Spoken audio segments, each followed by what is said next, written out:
ಮಂಡ್ಯದ ಕೆರೆಗೋಡು ಆ ಒಂದು ಕೇಂದ್ರದಲ್ಲಿ ಹಿಂದೂ ಬಾಂಧವರು ಭಗವಧ್ವಜವನ್ನ ಹಾರಿಸುವಂತ ಪ್ರಯತ್ನವನ್ನು ಮಾಡಿದಾಗ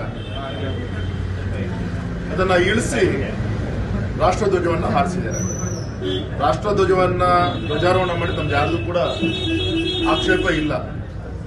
ಆದ್ರೆ ದುರುದ್ದೇಶದಿಂದ ನಮ್ಮ ಭಗವಧ್ವಜವನ್ನ ಹಾರಿಸಿದಾಗ ಅದನ್ನು ಇಳಿಸಿ ಈ ರೀತಿಯಂತ ಒಂದು ಷಡ್ಯಂತ್ರವನ್ನ ಮಾಡುವಂತ ಪ್ರಯತ್ನವನ್ನು ಇವತ್ತಿನ ಸರ್ಕಾರದ ಒಂದು ಕಪಿಮುಷ್ಟಿಯಲ್ಲಿ ಅವರ ಸಹಕಾರದಿಂದ ಈ ಒಂದು ಪ್ರಯತ್ನ ಮಾಡಿದ್ದಾರೆ.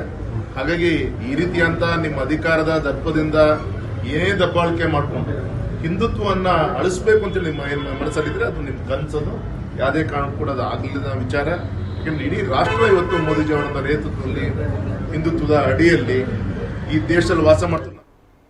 ನಮ್ಮ ಮಂಡ್ಯ ಪ್ರತಿನಿಧಿ ಬಾಲಕೃಷ್ಣ ನೇರ ಸಂಪರ್ಕದಲ್ಲಿ ಜಾಯ್ನ್ ಆಗ್ತಾರೆ. ಹಲವು ಮಾಹಿತಿಗಳನ್ನ ಕೇಳ್ತಾ ಹೋಗ್ತೀನಿ. ಬಾಲಕೃಷ್ಣ, ಸದ್ಯ ಪರಿಸ್ಥಿತಿ ಹೇಗಿದೆ? ಮಂಡ್ಯದಲ್ಲಿ ಪಾದಯಾತ್ರೆ ಬಹಳ ದೊಡ್ಡ ಮಟ್ಟದಲ್ಲಿ ನಡೀತಾ ಇದೆ. ಬಾಲಕೃಷ್ಣ, ಸಿಂಧೂರ, ಏನು ಕೆರಗೋಡಿಂದ ವಿವಾದಿತ ಕೆರಗೋಡು ಗ್ರಾಮದಿಂದ ಹೊರಟಂತ ಪಾದಯಾತ್ರೆ ಈಗ ಮಂಡ್ಯ ನಗರಕ್ಕೆ ಆಗಮಿಸಿದೆ.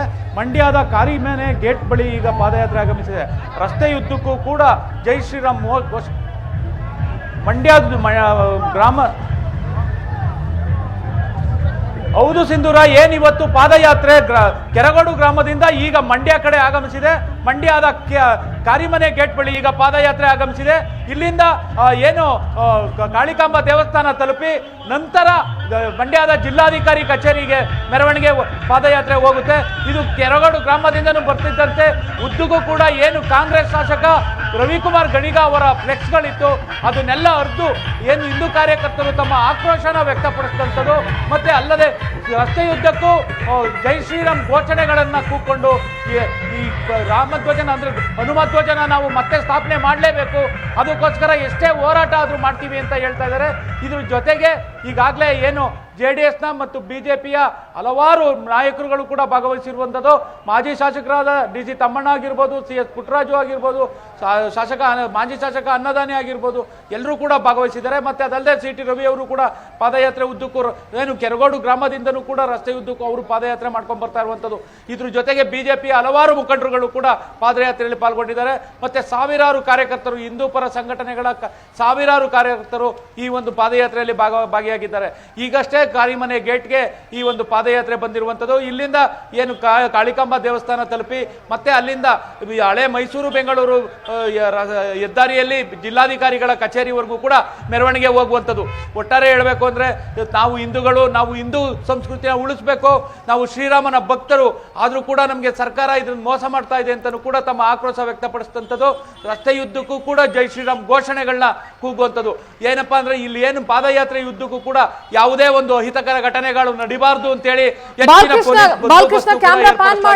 ಎಲ್ಲೆಲ್ಲಿ ಏನು ಈಗ ಕಾಳಿಕಾಂಬ ದೇವಸ್ಥಾನ ಆಗಿರ್ಬೋದು, ಜಿಲ್ಲಾಧಿಕಾರಿ ಕಚೇರಿಗಳಾಗಿರ್ಬೋದು, ಅಲ್ಲಿವರೆಗೂ ಕೂಡ ಪೊಲೀಸ್ ಬಿಗಿ ಬಂದೋಬಸ್ತ್ ಏರ್ಪಡಿಸಲಾಗಿದೆ. ಮತ್ತೆ ಅದಲ್ಲೇ ಯಾರಿಗಾದ್ರೂ ಏನಾದ್ರೂ ಹೆಚ್ಚು ಕಡಿಮೆ ಆದ್ರೆ ಅಂತೇಳಿ ಆಂಬುಲೆನ್ಸ್ ವ್ಯವಸ್ಥೆನೂ ಕೂಡ ಮಾಡಿದ್ದಾರೆ. ಆದ್ರೆ ಈವರೆಗೂ ಕೂಡ ಯಾವುದೇ ಒಂದು ತೊಂದರೆಗಳಾಗಿಲ್ಲ. ಈಗ ಸುಗಮವಾಗಿ ಈ ಒಂದು ಪಾದಯಾತ್ರೆ ನಡೀತಾ ಇದೆ. ರಸ್ತೆಯುದ್ದಕ್ಕೂ ಕೂಡ.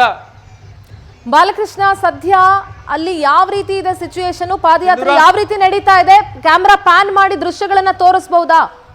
ಸಿಂಧೂರ, ನೋಡ್ಬೋದು ಇಲ್ಲಿ ಏನು ಒಂದು ಕೇಸರಿ ಧ್ವಜಗಳನ್ನ ಹಾರಿಸುವ ಮೂಲಕ ತಮ್ಮ ಒಂದು. ಹೌದು ಸಿಂಧೂರ, ಈಗ ನಾವು ನೋಡ್ಬೋದು ಇವಾಗ ಅಲ್ಲಿ ಏನು ಒಂದು ಕೇಸರಿ ಧ್ವಜಗಳನ್ನ ಹಿಡಿದು ಅವರು ಒಂದು ಶ್ರೀರಾಮನ ಬಗ್ಗೆ ಒಂದು ಗೀತೆಗಳನ್ನ ಆಡ್ತಾ ಕುಣಿತ ಡ್ಯಾನ್ಸ್ ಮಾಡ್ತಾ ಹೋಗ್ತಾ ಇರುವಂಥದ್ದು. ಮತ್ತೆ ಅದಲ್ಲದೆ ಜೈ ಶ್ರೀರಾಮ್ ಎಂಬ ಘೋಷಣೆಗಳನ್ನ ಕೂಗ್ತಾ ಇರುವಂಥದ್ದು. ಮತ್ತೆ ಏನು ಎಲ್ಲರೂ ಕೂಡ ಅಂದ್ರೆ ಇಡೀ ಪಾದಯಾತ್ರೆಯಲ್ಲಿ ಯಾರಿಗೂ ಕೂಡ ಏನು ತೊಂದರೆ ಆಗಬಾರ್ದು ಅಂತೇಳಿ ಹಲವಾರು ಪೊಲೀಸ್ ಬಂದೋಬಸ್ತ್ನ ಕೂಡ ಏರ್ಪಡಿಸಲಾಗಿದೆ. ಒಟ್ಟಾರೆ ಹೇಳಬೇಕು ಅಂದ್ರೆ ಈಗಷ್ಟೇ ಕಾರಿಮನೆ ಗೇಟ್ನ ತಲುಪಿ ಅಲ್ಲಿಂದ ಈಗ ಕಾಳಿಕಾಂಬ ದೇವಸ್ಥಾನದ ಕಡೆ ಹೋಗ್ತಾ ಇರುವಂಥದ್ದು. ಕಾರ್ಯಕರ್ತರನ್ನ ಮಾತನಾಡಿಸುವಂತ ಪ್ರಯತ್ನ ಮಾಡಬಹುದಾ? ನಂತರ ಮೈಸೂರು ಬೆಂಗಳೂರು ಹೆದ್ದಾರಿ ಮೂಲಕ ಜಿಲ್ಲಾಧಿಕಾರಿಗಳ ಕಚೇರಿವರೆಗೂ ಮೆರವಣಿಗೆ ಹೋಗುವಂಥದ್ದು. ಇದಕ್ಕಾಗಿ ಈಗಾಗಲೇ ಸಾವಿರಾರು ಜನರು ಅಲ್ಲಲ್ಲಿ ಸೇರ್ಕೊಂಡಂಥದ್ದು. ಏನಪ್ಪಾ ಅಂದ್ರೆ ರಸ್ತೆಯುದ್ದಕ್ಕೂ ಬರುವಂಥ ಕೆರಗೋಡು ಗ್ರಾಮದಿಂದ ಮಂಡ್ಯದವರೆಗೂ ಬರುವಂಥ ಗ್ರಾಮಗಳು ಏನು ಕಲ್ಮಂಟಿ ದೊಡ್ಡಿ ಆಗಿರ್ಬೋದು, ಹೊನ್ನಾಯಕನಹಳ್ಳಿ ಆಗಿರ್ಬೋದು,